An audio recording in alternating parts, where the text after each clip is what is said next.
Okie dokie. Let's see if we can get this angle correct.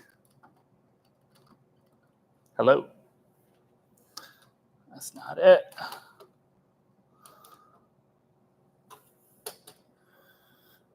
Is this it? All right.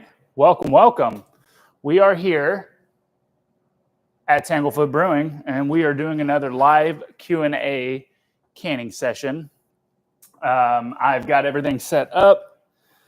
See here, I'm getting blown up on my phone, so always got to check that. But yeah, so I'm here for a relatively big canning day.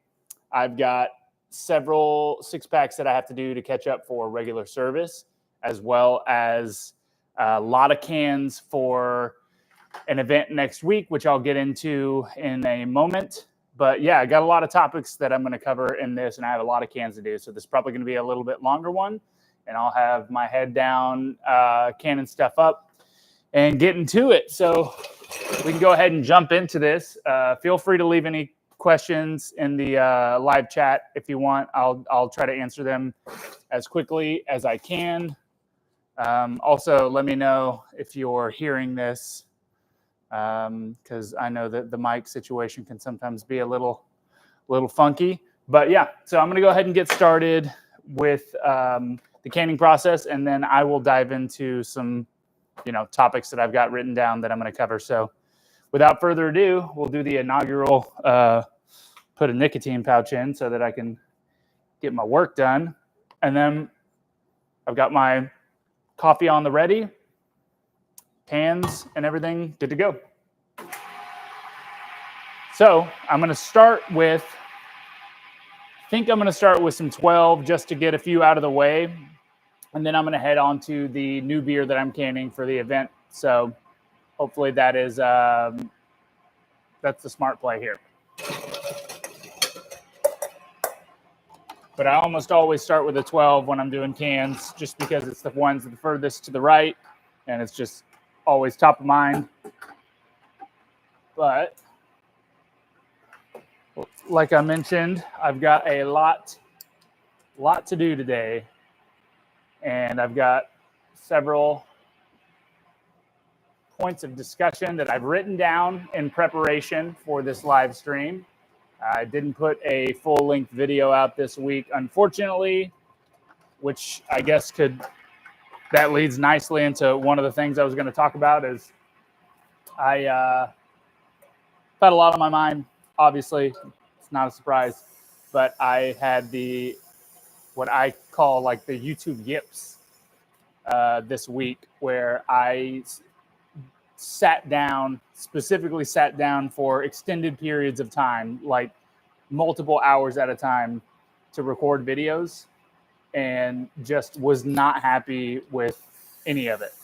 I mean, I got some content that I'll probably use, but I sat down probably 3 different times for over an hour or 2 each time and filmed some stuff, several different video ideas and topics. And the way that I work on YouTube is I usually kind of spitball. I'll get an outline of a video idea and then try to just do my best in covering the topic that I choose.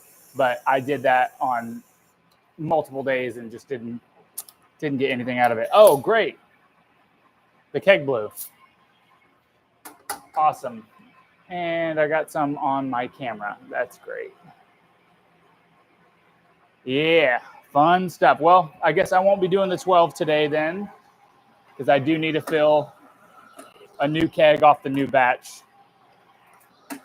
So that'll have to come later, which means that we can fast forward to the surprise of the day, which is I am going to be, let me get a better angle on this. I'm going to be canning up my special release for this next weekend, May 4th. I'm having my 3rd anniversary party, and I brewed a new beer for that party, or for the release. It's a 14-degree Polo Tomave, or amber lager.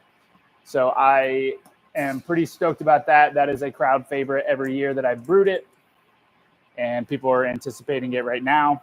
So I've got it on this 4-tap over here that I never really mess with, or at least I don't do it on, I don't can off here a lot because most of the year it's either the 22 degree Tamave or it's empty, 22 degree Tamave or it's empty until the 14 degree Tamave comes up.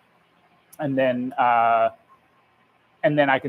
can more off of it more frequently. Let's see.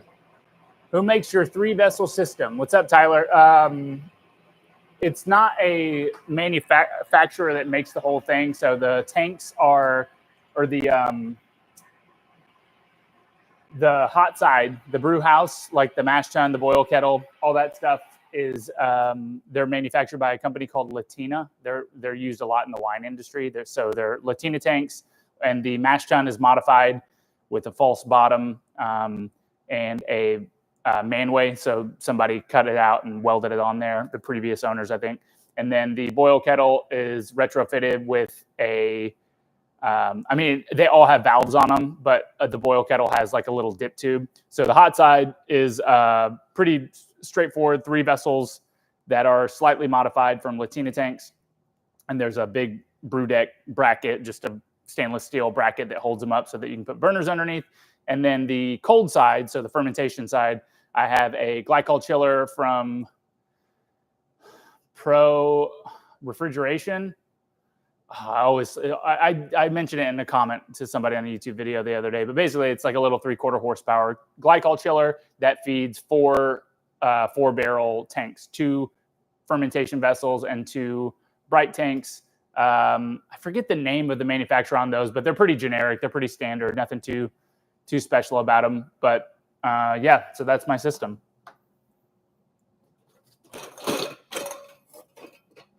And another special surprise for this is I carved this. I carved this particular keg of beer passively. So I did a video about carbonation a while ago and talked about kind of the ins and outs of carbonating beer in different ways. And I did not have my serving vessel free to be able to carbonate the full batch. So I had to pull a keg off in order to get these cans done today. And I set it to 30 PSI for 2 days. That's been a very consistent way of carbonating a single keg for me in the past. And then I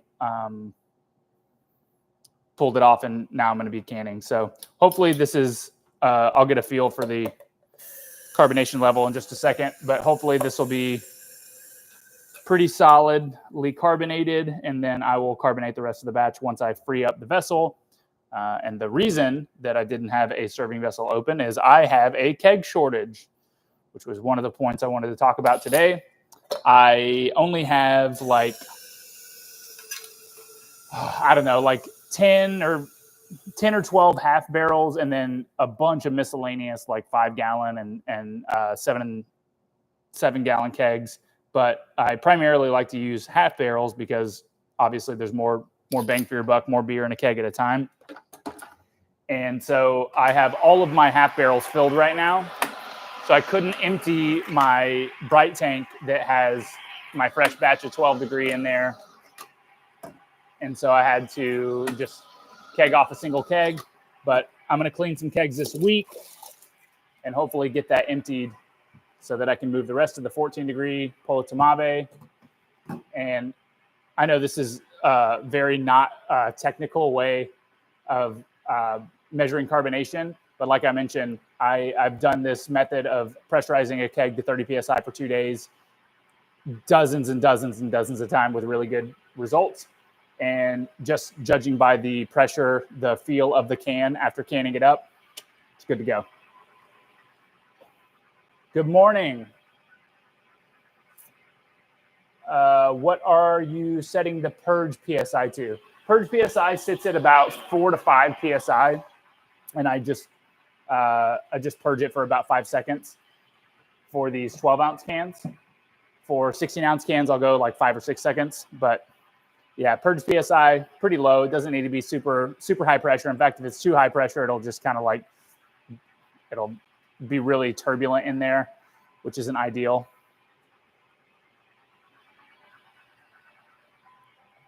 All right, so now we're rocking along. I have a half barrel of this 14-degree Polo Tamabe that I'm going to try to can all of it up, which means it's going to be about, how many six packs is that? Like 30 something.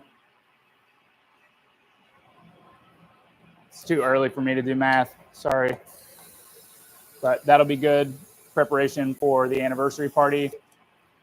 So I guess I can touch on that a little bit. Yes, I'm having a 3-year anniversary party next week, May the 4th. Or Cinco de Cuatro, for those of you that know. I am going to be opening an hour early at noon. We have a German food truck coming out. Checkpoint Germany, they are awesome. They're a nice complement to the Czech loggers. So they'll be parked outside. I've got a polka trio playing some polka tunes at the beginning of the day. They're going to be going on for about 2 hours.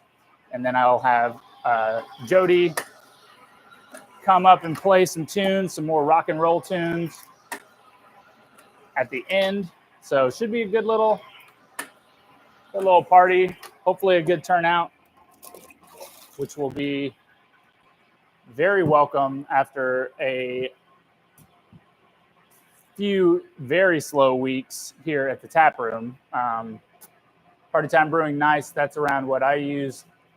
I want to try to make something with, let's say, duo-tight lines that can purge 6 or so cans at a time and then just use the gun for filling. Yeah, that's definitely a smart way to go. I haven't used those duo-tight lines, but I have a buddy that uses them in his bar that he opened up, and he really likes them. I think they're pretty easy to disconnect and stuff like that.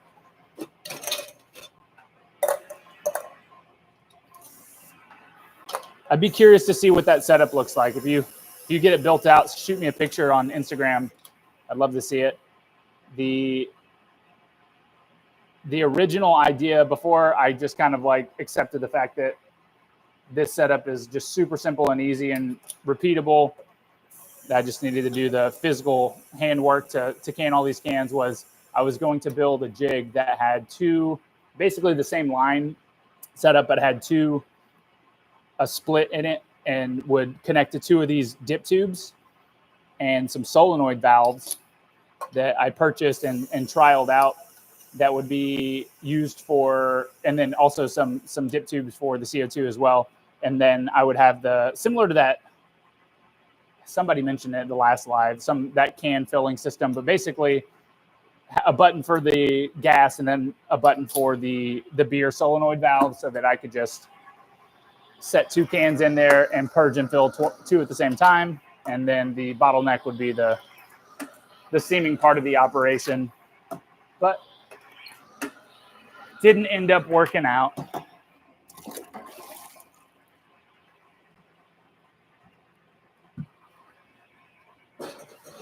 Oh, this is not a great angle.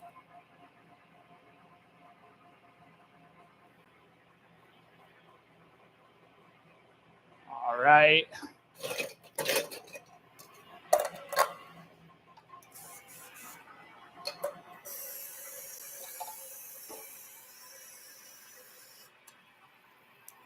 So other things around the brewery, little updates here and there.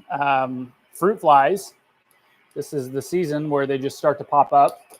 There were exactly 0 fruit flies all winter.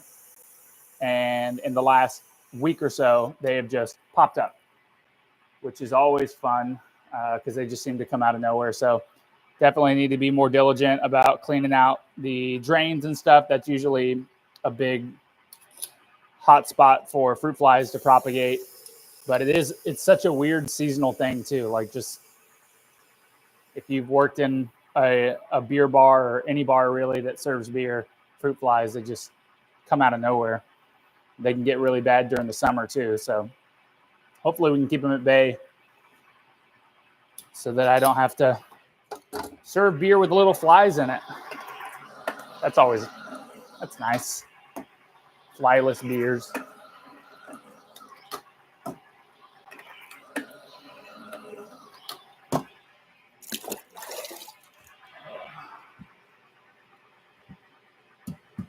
All right.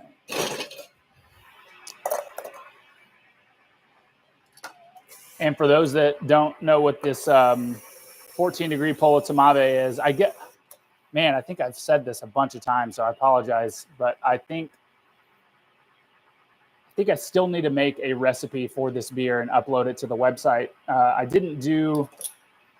got the 10, 12, 13, and 22-degree Tamabe recipes up there, as well as videos that correspond with it.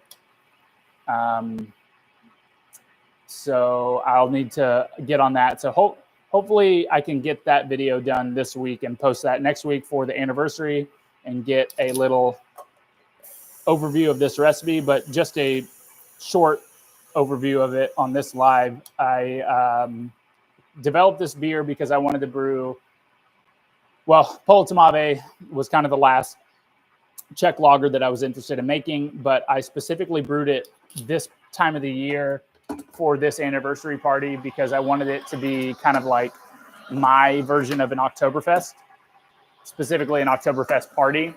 Because for those that don't know, Oktoberfest events have just like exploded over the last several years in the beer scene. And so like everybody and their mom has an Oktoberfest event, like every bar, every brewery, obviously, even like cities, downtown city centers have Oktoberfest events. So just, I got kind of like burnt out on it. I just thought there were so many Oktoberfests and they were all competing for the same time slots, like right in the first week of October. So I didn't want to focus on an Oktoberfest party.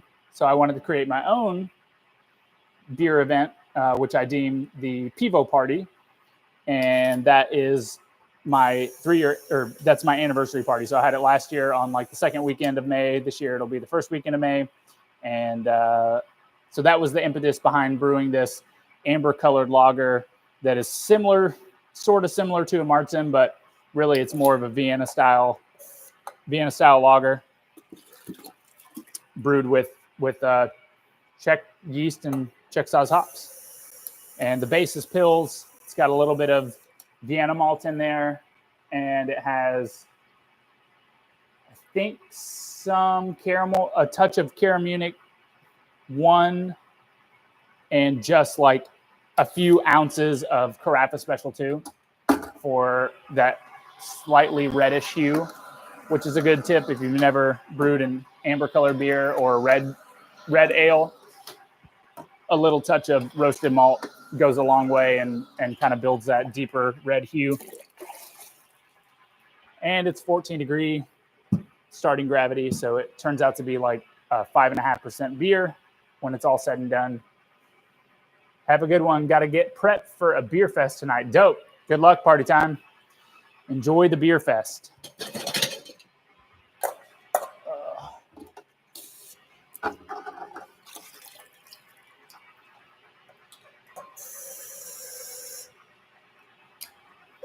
A little dirt in that boy.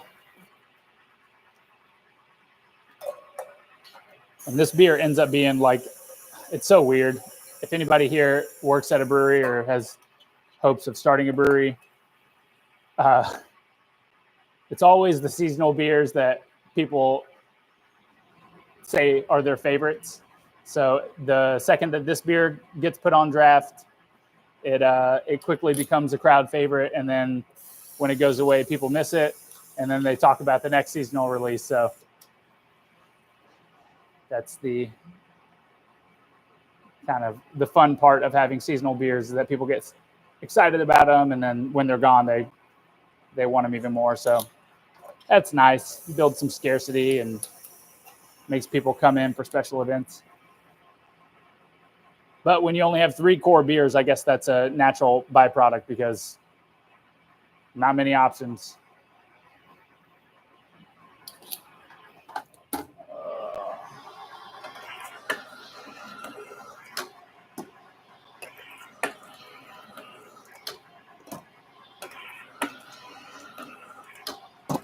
All right. We are 3.5 6-packs in out of, I don't know, I'll probably do 20 or so today. Try to finish up the rest next week. Because I do also have to prep for other beer for service this weekend. Oh, by the way, I am participating in there's a promotional self-guided tour that's put on here by the Temple Chamber of Commerce that is called the Spirit of Santa Fe Trail. And there's 6 wineries, 4 breweries, 2 distilleries in the sort of general area that are participating, where people buy a ticket for $25 and then they go to each location and get a stamp. So it's cool. It's fun time. It brings in a few new faces, but the thing about these self-guided tours is that they're usually they're usually like, you know, the benefit to the breweries and the participating wineries and stuff is that it brings new people in. It's marketing promotion, because you just essentially give away free beer. We don't receive any of the proceeds for the ticket sales, but it can be, I don't know, it can be kind of hit or miss. There's a lot of them out there. A lot of cities will have different versions of it. A lot of people will create their own promotional ones just to try to build a cool community thing. But they can either go really well or kind of really poorly, where you'll see it sometimes where like there'll be low participation and people don't really want to participate in it and come in and go to all the spots. But then there'll also be some where it's like people come in, they get the free thing, and then they leave and they never come back, which is kind of a downside, because you're just like, oh, I want exposure and people to come in and buy some more products. But sometimes that doesn't work out. But so far we've had quite a few people come in, which is good this year. And today is the last day that I will be open. So I'm anticipating more people to come in today than the previous week.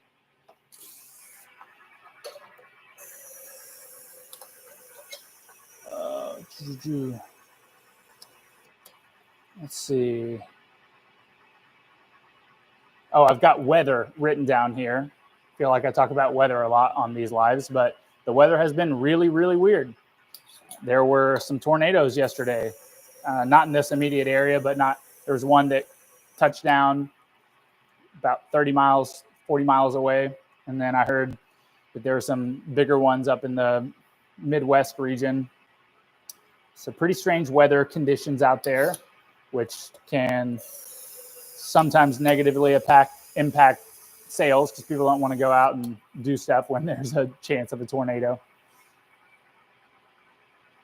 But it's nothing you can do about it. Can't control it. Just got to go with the flow. Go where the wind blows you.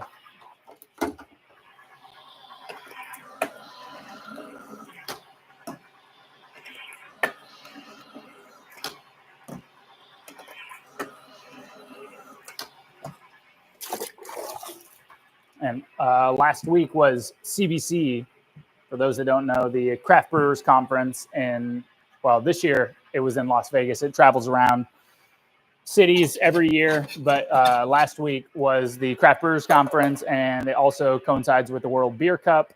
So a lot of breweries entered beers into competition. Congrats to all the Texas breweries that won. But yeah, it's a giant beer competition around the world. So that's cool. And then a lot of people went out to Vegas, and I haven't heard back from anybody, but I'm sure it was a good time. CBC is always fun. It's like it's a conference, obviously, for professional brewers. And so it's like comprised of a bunch of different seminars and stuff like that can be really helpful for people that are learning in the industry. And there's also a gigantic trade show that is involved, where it's just like massive amounts of brewing equipment and packaging equipment and different products, tap handles, all kinds of stuff. So it's a good time, but it is very expensive to attend those things. So I did not attend it this year, but I'm sure it was a good time. I already went to Vegas once this year, and I think they have enough of my money. So I will lay off of Vegas for a little while.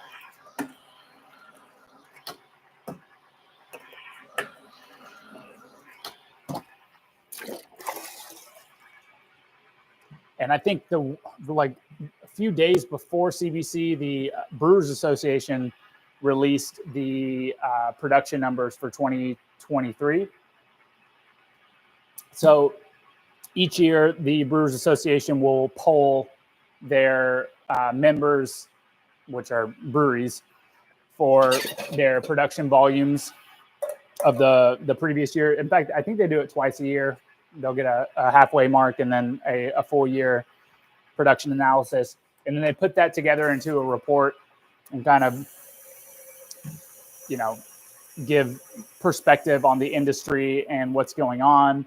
And so this report, if I can remember correctly off the top of my head, it's not great.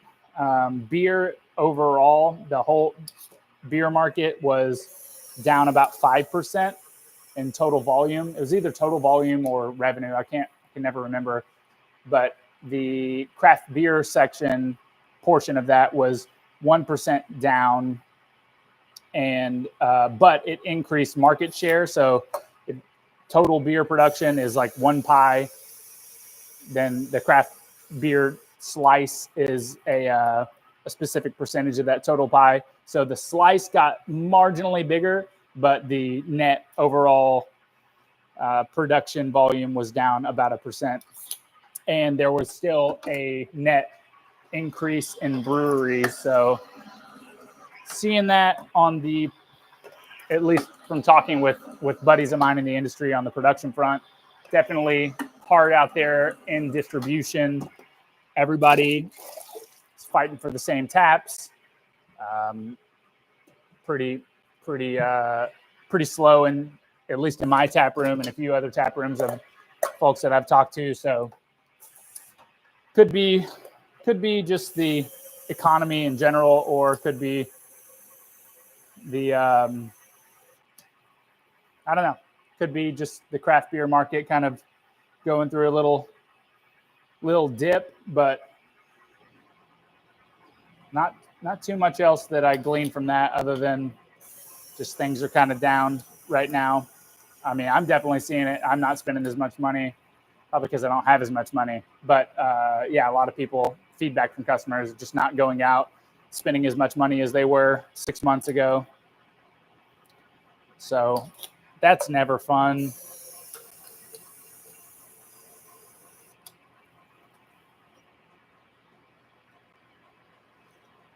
And I've got Jody on here commenting. What's up, Jode?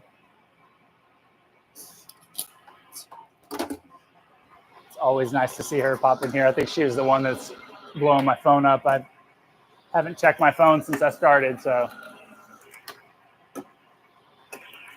just rocking through some cans of Pola Tamave. Okay, so this is six packs. I'll do another layer, and then I'll probably have to stop and do some labeling so I can free up the counter space. Yeah, try to keep it beer related.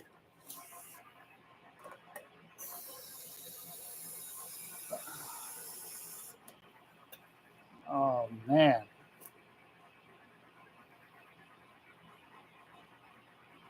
But this is going pretty smooth today.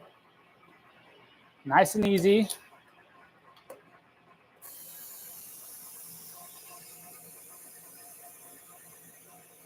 Went to Laz yesterday, and they had a Tamave Czech Pill and a Czech Pills. Yeah, Lazarus is trying to keep those on consistently. I know they got a couple of Lucre taps, and they've been doing the Czech lagers for a while.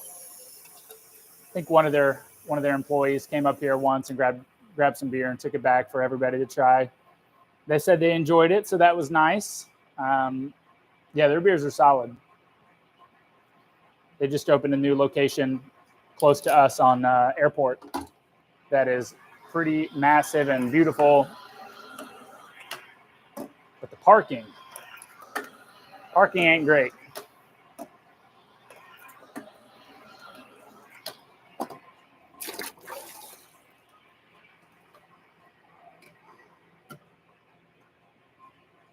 You drank wine? Okay, cool. Very beer related.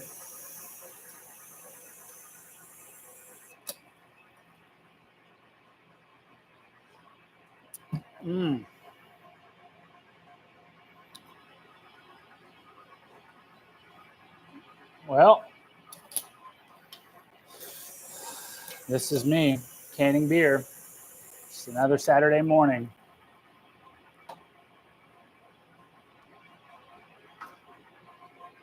Really nice staff too, but I don't mess with tamaves other than your 13. It says travels, but I can assume that you meant tamave. There you go.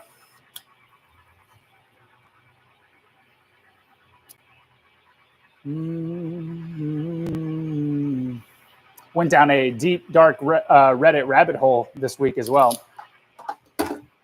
There's a few like beer subreddits that I don't really follow. I don't get on Reddit a lot. I know a lot of people on here do, but I don't get on there often. But I went down the Austin Beer Reddit rabbit hole, and everybody talking about brewery closures and different beers on the market. And I don't know, it's always it can be cool to engage with other people, but then there's always a lot of people speculating about other breweries and stuff like that. Oh.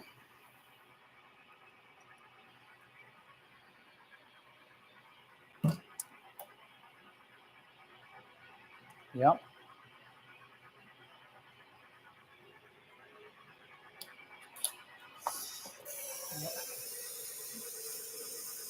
What are your thoughts on moving my tiny brewery to Austin? Well, it's not very, it's not looking very good. It was never the plan. When I started here in Temple, the whole reason that I started was the opportunity to open a brewery on the cheap, super simple, and get up and running quickly just to trial this idea. And never really wanted to open a brewery from the ground up because I know all of the costs associated with it and didn't really want to take out a bunch of debt or investors just to get another brewery open. But recently have been kind of, I don't know, it's been getting to me that I'm driving an hour each way to come to the brewery to do work recently. So I've looked a little bit around just to kind of put some numbers to what it would actually take to open a brewery in Austin. And the retail space is just so crazy down there that I don't think it is reasonable to expect a large amount of taproom sales with this same model down there. I mean, I would assume that it would be significantly more than it is here, but the retail rent prices are so high, and essentially, if I wanted to move the brewery anywhere, not just Austin, but if I wanted to move the brewery outside of Bell County, I would essentially have to completely relicense the brewery and go through the whole process of basically starting a brewery from scratch. You can't just like move to a new location. So that would mean finding a space, signing a lease, going through a build out, because you'd have to completely build it out to be appropriate for making beer and serving beer. You'd have to get all of the permitting done, and then you'd have to apply for your license again. So for the brew pub license that I operate under, it's about $3,300 every 2 years. So that would be another expense on top of it. Plus, I mean, there's no way that I could run a brewery, or at least this concept, with this system anywhere else. If my overhead was more, that just wouldn't make any financial sense. So, because I can't produce that much beer, I can only produce about 100,000. I can only produce about 100 barrels of beer of lager a year with the system that I have. So I would definitely need to scale the system, which would mean buying a probably multi-$100,000 brewing system, plus, you know, tens of thousands, if not hundreds of thousands of dollars worth of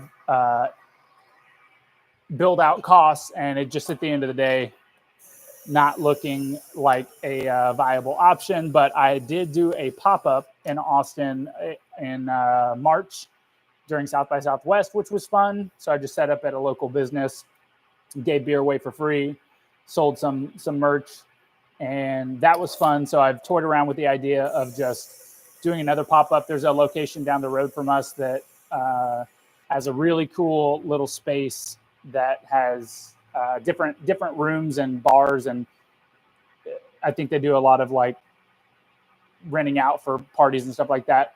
But I thought about potentially renting that out and doing a larger pop-up, trying to get more people out there. And if I could do that a couple of times a month or something, that could be interesting. But I honestly don't know. Just don't know if I could get a draw out there. So that's the only challenge. That's really just the challenge of this business and small business in general, is like taking the risk to do something or put money, time, and effort into an event or new space and kind of hope that you can get folks there, because it is pretty competitive out there right now. Of course you love that idea, Job.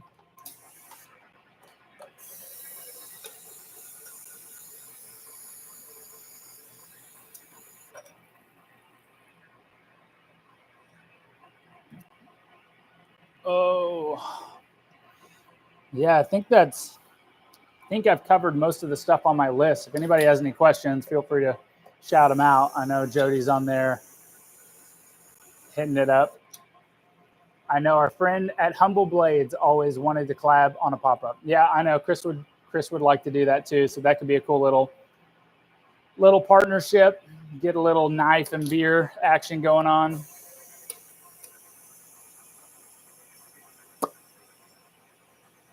What goes better with beer than knives? I don't know. Makes total sense.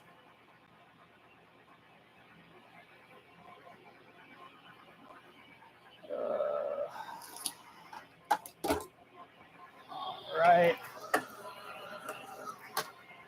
So I think I'm going to stop the canning for just a second so that I can get some labels done.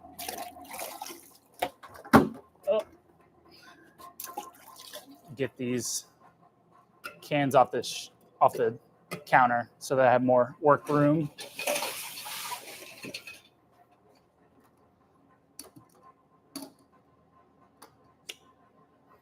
Is that good? Can you see me? Can you hear me? Okay. All right.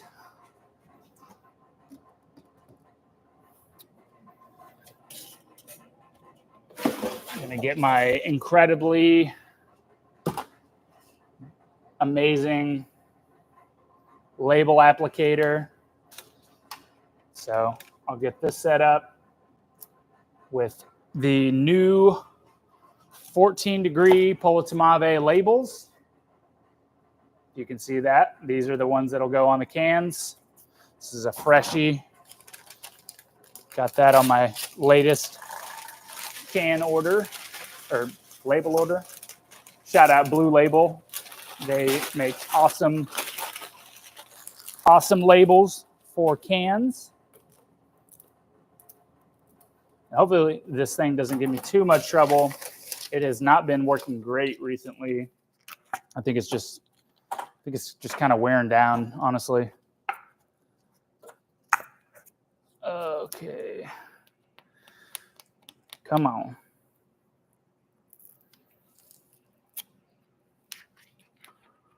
All right.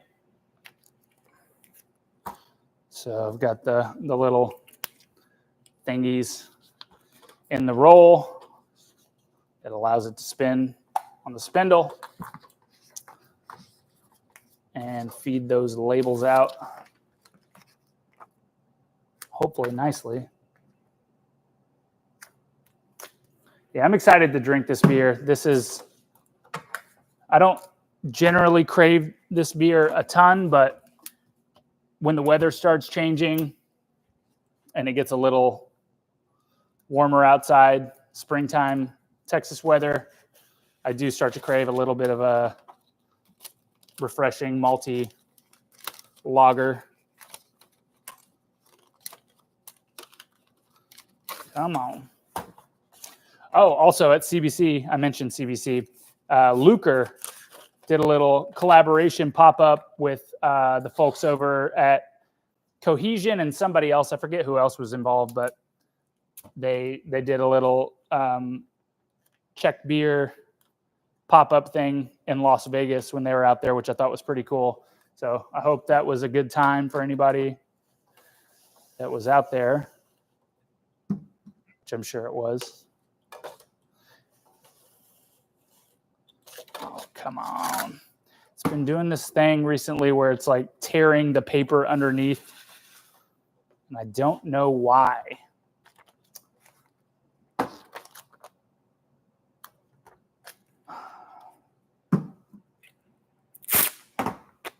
Is anybody brewing today? Is anybody drinking beer at 10 a.m.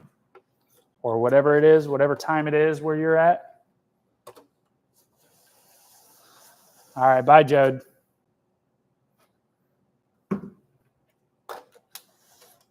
Come on.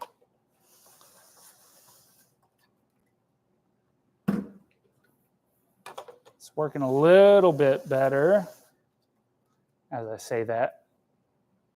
Little janky one. Oh.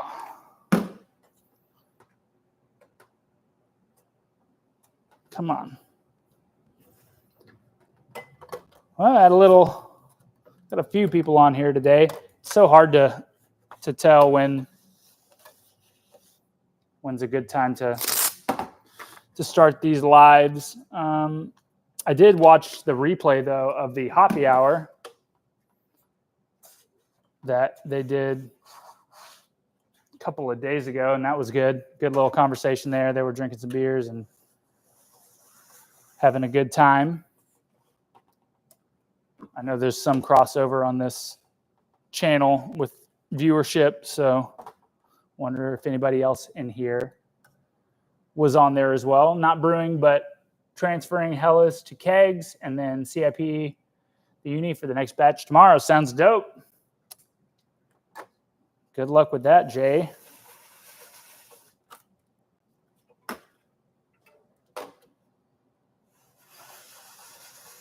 Oh, man. Yeah, I've got to do that as well. I got to get prepped for some, I got to brew, but I don't have any grain currently. I need to get some grain to tide me over. So that's going to be a little bit of time before I can get some of that in there. And then hopefully, sorry, my dad just walked in, who's swinging by. But yeah, I'm out of grain currently, and costs a lot to get a new pallet. And to be honest, funds are kind of low right now, which is a bummer. I don't like it. That's usually not a good sign, but sometimes that's the way it goes. Like I said, it's been slower than usual around here, and that just makes it really hard with cash flow because you still have all the same bills, at least my bills, like and I'm also coming into the summer where the electricity bill will start to really peak up, but I've got, insurance and taxes and all that fun stuff, and then try to fit some money so that I can pay my rent in there, and it makes it challenging. Man, this thing is just not doing it. As soon as I get going, I do a couple of cans and then it'll start to kind of get out of whack. Cool. Well, I think I'm going to have to break this down, or at least like fine tune it. So I'm probably going to jump off this live. Thank you for everybody that jumped in and watched it. Yeah, this little labeler always gives me a headache. And I've got a lot more cans to do, and I also have to get some stuff before I open at 1, and it is 10:45. So, Jay, do you think your focus on a select subject of Czech lager at the expense of other varieties is positive or negative? Looking back from where you are, definitely negative in the sense that it's not as appealing for the average beer consumer. So I would be much busier, in my estimation. I would be moderately busier, at least, if I brewed a large variety of beer, as well as, serving wine and cider and whatever else, so that when people come in with a group, that there's something for everybody. But I've mentioned it before. I only wanted to focus on very specific beers because I wanted to do them excellently. And I did that at the expense of those things, but with the hope that, in however many years' time, that this brand would be known for that style of beer. And that would be kind of the advantage in the market, is that this is a very specialized brewery. But having said all that, it's pretty clear that that is not, at least in this area, in this town, it's not the best decision. But I don't really have interest in opening a kind of standard generic craft brewery any longer. It doesn't really appeal to me to brew kind of all the styles under the sun anymore. I did that for a long time, and it was great. Got to experiment and got to try a bunch of different things, but it honestly just doesn't interest me like it used to. And I love lager, and I think that having these beers served in this particular way is an experience that I personally would really enjoy as a craft beer consumer, which is funny because I am the only person that doesn't get to enjoy this experience because I'm always working here. But I really felt passionately about that. So it was either do this or not own a brewery. And so it, eventually may come to a head where that's the option, is like, if this is not a viable business option, then, I don't have desire to build a different brewery. Other things that do interest me in beer, though, like there's other aspects of the industry that could be potentially interesting. But to be completely honest, like the thing that's tough about this industry is that everybody does everything. So 10 years ago, it was very unique and, or it was very possible to have a unique set of beers that was like significantly differentiated. Like if you brewed the most excellent hazy IPA in town, you were the place that people went to. And that was like enough of a differentiating factor. And there were still some kind of like, not secrets, but there were still some techniques and stuff that not everybody was implementing. But nowadays, the accessibility of information on how to brew certain beer styles and how to execute on certain beer styles it's so readily available that the advantage is not as big as it used to be. So now everybody kind of brews everything that they want to brew, and they do it really well. So in fact, somebody asked me this. I meant to do a whole video on it, but somebody messaged me about wanting to open a brewery, and they made the comment that, like, do you think it's still enough to just have really great beer? And the answer to that is no. It's definitely not enough to just have great beer, which is unfortunate because there are a lot of people like me that got into this industry specifically because of beer. Like, I love beer, and I love the techniques of brewing beer. I like the history of beer, and I like educating and sharing that with people. But that is not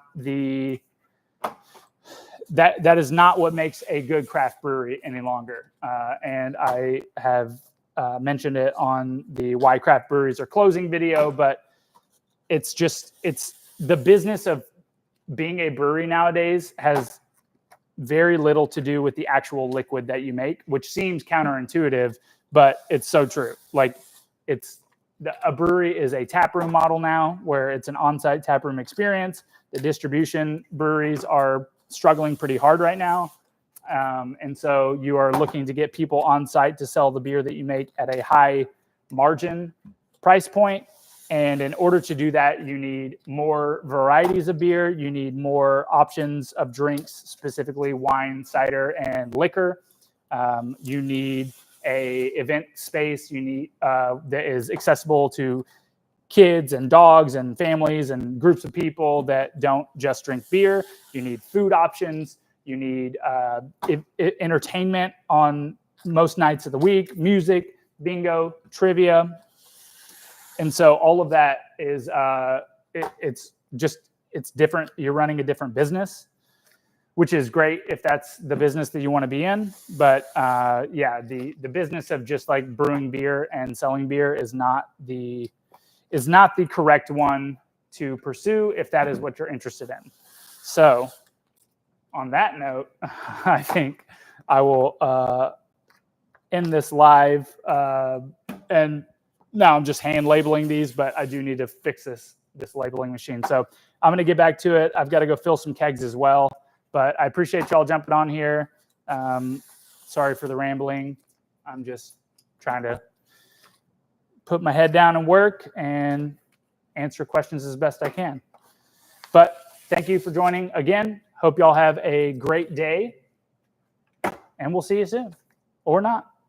I'll see you on YouTube. Leave some comments, like, subscribe, follow, do all that stuff. But y'all take care. Have a good day. Bye-bye.